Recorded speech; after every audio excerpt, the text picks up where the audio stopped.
Want to start using the Google Classroom app, but not sure how? We are here to help.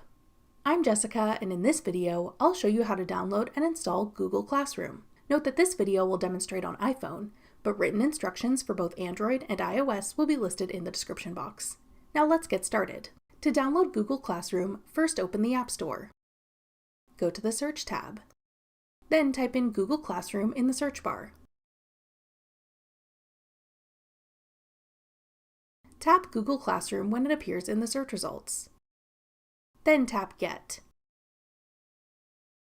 If prompted, use Face ID or enter your password to confirm that you want to download the app.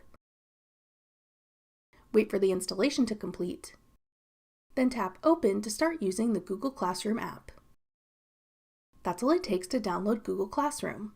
Want to try out an app to help you study? Check out this tutorial next. Click the video on your screen now to watch. Thanks for watching. If you found this video helpful, we'd love it if you'd hit the like button below and subscribe to our channel. We put out great new tech tutorials like this one every day.